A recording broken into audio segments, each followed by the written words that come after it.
Hi patrons, for this month, after sort of being in a period where I was checking out some Nat King Cole pieces, also with some of the people that I jam with, we were just sort of in a Nat King Cole phase. Then I decided to do a take on This Autumn, which I think is a really beautiful ballad. And as far as I know, sort of the most famous version is from Nat King Cole. That's at least where I learned it. And I think there's also a fairly famous version from Joe Pass of the album Simplicity, where he's also playing Nobody Else But Me, which is another great song. Now, they're, as far as I remember, both playing it in E flat. That's the common key if you're playing this in an instrumental version. Even though, of course, Nat King Cole is actually singing on it, but he's also singing in E flat. And I added sort of a short rubato intro just to change things up, because I don't usually do that. Now, the first chord in the song is an F minor, and I'm kind of making this chord, so this sort of F minor 7, 11, so what voicing sort of the sound of this entire arrangement that keeps coming back. I didn't really think about that before I wrote it out, but that's really happening. It's also happening in the intro. So the first part of the intro is like a 3-6-2-5 with reharmonization. So,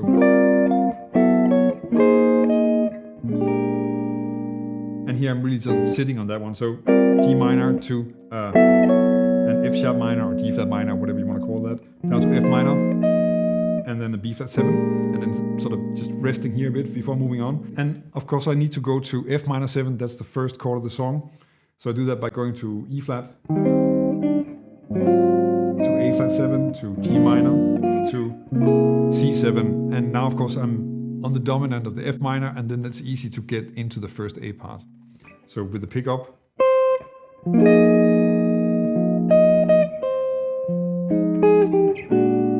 and here immediately we have sort of the other signature sound in this, which is really just a part of the song, and that's this B flat 7 with a flat 13, so they're kind of like a whole tone, because there's also a 9 in there. So the first time around, the melody is going from down to the G flat, so that's really in the melody. And then you have this melody, which is D down to C, so you also have the 9 in there, which is what makes it whole tone. And here I'm playing it with some sort of like counter movement, so I'm playing first this, and then moving so the lower part up, and the melody of course moves down, so back to the chord. And then I'm just really playing the flat 13 into the E flat major 7, and this is something that's really practical about this song, especially when you're playing it in E flat, which at times is a little bit high, but at the same time it's also it sort of has this advantage that sometimes I can just play the chords and then add the melody in between. And now I can just sustain the melody and I have plenty of room to add that A flat 7 under it. Again, then the harmony is moving, and now the melody starts moving. So I'm down on the G minor to this E7. So here the E7 is coming in, sorry, not E7, the C7 is coming in with the E in the melody. And of course, I'm adding a flat 9 in this one, and you could also just play it if you want to make it a little bit easier, then you just play a shell voicing like this, that will work as well. That's of course the same. From here, it goes back to F minor from the C7, which is not so surprising, but we need to move to C minor, and it does that by first playing, again, the signature F minor, and then essentially does the F minor with an E flat in the bass. But of course, like this, it kind of becomes like an A flat major triad, and the melody starts moving to D half diminished, G7, and then we get the C minor F7. Now, this first time around, I'm playing it with some inner voice movements, or add a line cliche. So first I'm just playing the C, and then you get, so that you have, like the melody goes, and here I'm just adding, and then to F7, and then the final 2-5 of the A part, like also with these beautiful triplets in there. And I guess we need to talk a little bit about this B flat 7 as well, because this is a B flat 7 with like a 13 and a flat 9, and there's no 7th in there because in the context we just had the F minor 7, so the A flat is sort of in the sound already, and then it's nicer just to have these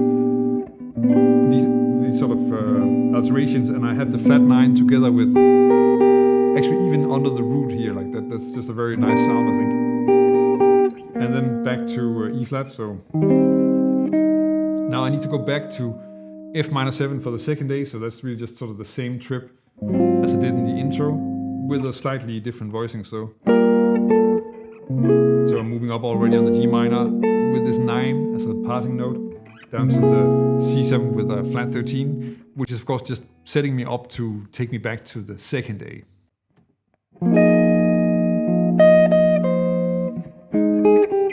And that's of course just the same as the first time around. And here on the B flat 7, now we have the flat 13, so we kind of have the sound again. But now to do something else, then I'm using these, and that's really just using that it's whole tone kind of sound here, and that I can move stuff around in whole steps, and the melody is of course also moving in a whole step. So I can just play a voicing here and move it down here, and then go back to my B flat 7. And again, using the same to just build the A flat 7 while I have the B flat sounding to the G minor 7. Now the melody is again doing the same thing, running down this E half diminished arpeggio, but now I'm harmonizing that in 6 intervals. So, and then going down, ending again on the C7 here.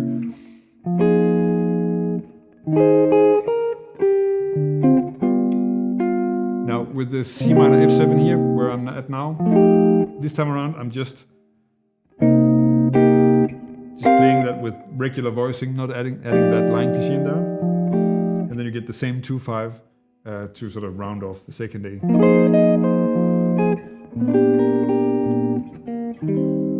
And here I'm really just sort of vamping on that E flat with the 6, no, not even with 6, with the root and the melody, because it's the melody, and we're ending this part of it, and then you get in the bridge you go to it's an Ellington bridge, so you first have a 2/5 to 4, then a 2/5 coming from the 5/5, and then sort of an embellished 5/5 to go back. So it's a little bit more complicated than just a standard Ellington bridge, but it is essentially just an Ellington bridge.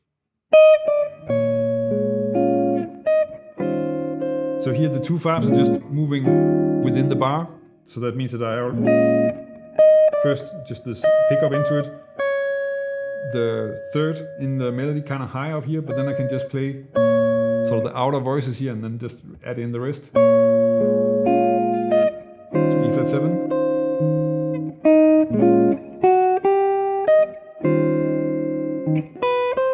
And then even higher, and here of course also just sort of a beautiful old-fashioned sound, even though I'm kind of making it a little bit more modern, is that you have on the 4 chord, the A flat, you have the 6 in the melody. Then down to another E flat 7, and here back to the 6, but now an octave lower, and then I'm just sort of moving down here to be able to vamp on it, like. And then it's sort of repeating, but just from the 5/5. So instead of B flat to E flat, it's C minor to F7. So.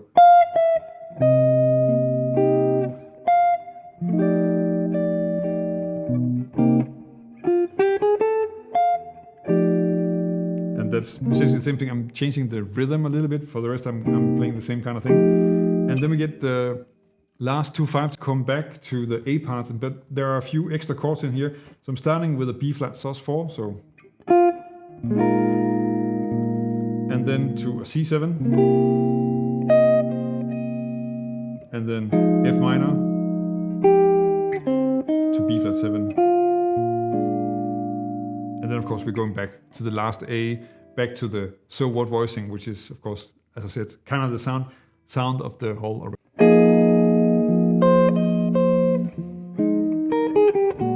So here I'm actually changing the rhythm a bit and adding an extra note, so I'm sort of improvising a little bit with the melody and also speeding it up. So the melody is using a lot of triplet feel here, and I'm also actually staying with that kind of groove throughout a lot of this arrangement. But here at the end, it's nice to just have some stuff that's kind of 16 note, just to change things up in the last A, because we've already had 2 A parts, right? And I'm also changing things up in the rhythm here, but for the rest, it's pretty much the same. This is completely the same. And I'm also using the same harmonization of the G minor C7. See then. This is also pretty close to what I had the first time around. And then we have the last 2/5 again.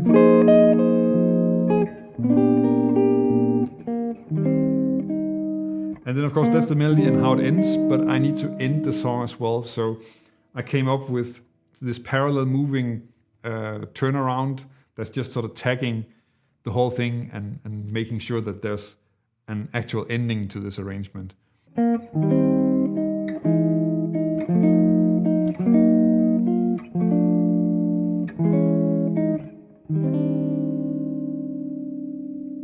So what's happening here is really just I'm using parallel movement, and then that when I start moving up here, then the E flat stays a good note on all those chords if I play that the right way.